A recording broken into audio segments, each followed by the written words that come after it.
you.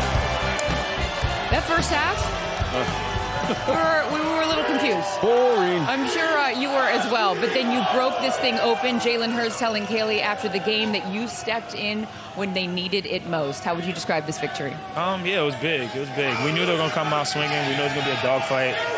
They did a really good job in the beginning of the game to focus on the run game.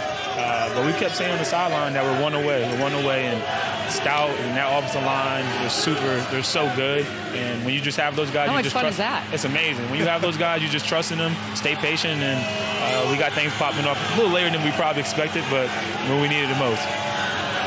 Saquon, I said in the pregame, you're the MVP of this offense this season, man. It's been fun to watch you go. What is that feeling like for you in these games? We can see they're giving you plenty of opportunities, even if a team has an answer maybe early in the game, and eventually it just seems like y'all keep hitting it, you keep hitting it, and then all of a sudden you break through, and you can see that your energy level and really like, hey, I'm about to take this game over. What's that feeling like with this group? Yeah, I mean, it starts up front. I tell them every single time before every game that I go to Cam first. It starts with you.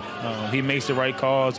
Landon's over there, Makai. Our whole line is so special. The tight ends, too, and wide receivers blocking down the field or running off down the field, making my job a lot easier. So we just continue to trust in each other, trust in the system. We work super hard, and we know how good we are. We know how talented we are, and especially up front, we just trust in those guys, and things just open up. Got a little smile from you when you took it down to the 1 yard line, probably knowing that maybe you weren't going to see it. He knew what was happening. By my count, there's at least 3 this year, or at least recently, that have happened where you're down to the 1. Get in there. Come on. He knew what's coming after that. I know you're a team guy, but, you know, how frustrating is that sometimes? I wouldn't say it's frustrating. You know, I had a smile on my face because, hey, you know what's coming. If I don't want it to come, I got to score. Bobby made a great tackle there, made a great play. But I do love the play because it's a statement play. Everyone knows what's going on. They're just saying we're tougher than you. We're going to line it up. We're going to play football, and you got to stop it. And more times than not, we get the job done. So, Saquon, coming over from the Giants, you had good players around you there, but you come over here now. You got A.J. Brown outside. You got Devontae Smith. You got Dallas Goedert, a good tight end. You're surrounded with all this talent, and now it allows you to operate. I talked about in the pregame show. How does it feel to be surrounded by those guys, and do you feel like you're untapped potential, like you can get even better with this? Yeah, I think we have so much more room for improvement. I said it on yesterday in an interview with Taylor.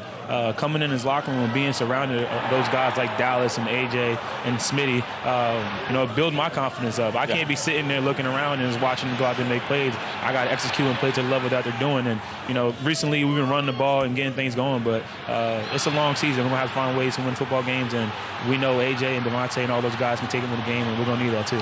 As a guy who left the team in a division, got cut and they didn't want you anymore, and then went to another team in that division and had some success, how good does it feel to just be appreciated in the way this organization and these fans have embraced you, and how great you are in this offense and how dynamic you've been? You're having a career year, like Fitz said.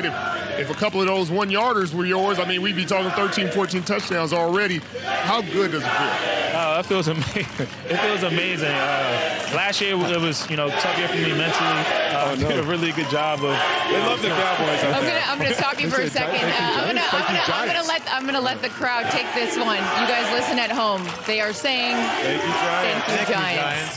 Hey, is that Kobe? Yeah. Mamba, man. Respect. I will say, though, it's a blessing to be here, and I'm super thankful for everything that happened over in New York. I wouldn't be the player I am today, but to be accepted into the city and just be a part of this culture, be a part of this team organization mean a lot to me, and I just want to go out there and give them all for these guys. Now, speaking of that incredible interview you did with Taylor, she shared some information about you hurdling me or something, and I did not recall that because I know the move I would use if somebody tried to hurdle me, and I was like, and we got a play here where I think you thought this was the play. The cutback. Damn. And you didn't get me. He thought that was you. Yeah, I was like, the jet leg was you nasty, crossed me, though. Yeah. You definitely crossed me.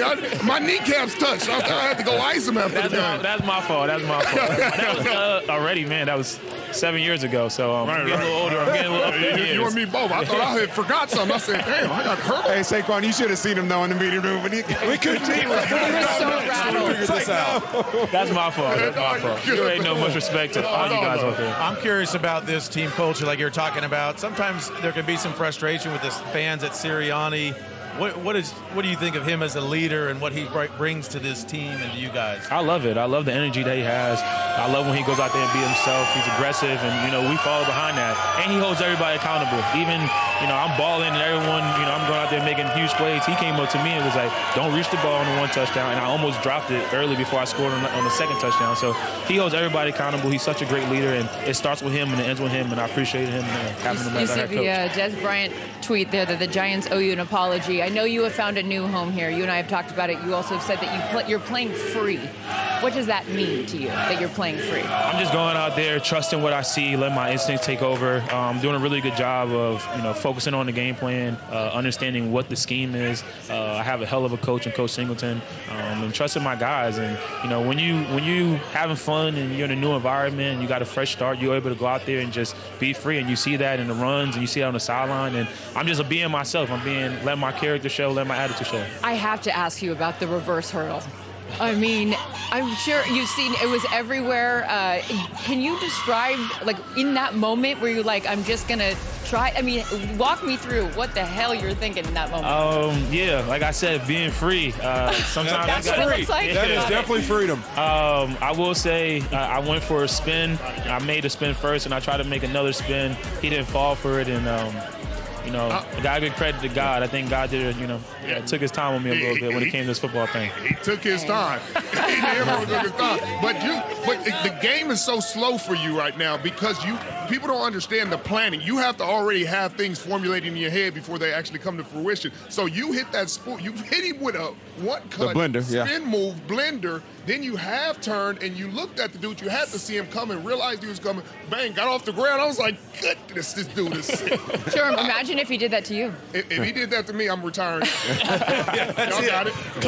Cleats are off. Yeah, the cleats are hung up like Marshawn. I'm throwing them over the light pole. I'm Carissa Thompson with Thursday Night Football. Thank you guys so much for watching, and don't forget to hit that subscribe button to see interviews with your favorite players, the best stories from the NFL, and of course the crazy things we get into during TNF Nightcap all season long. And remember, you can hang out with us live during Thursday Night Football each week only on Prime.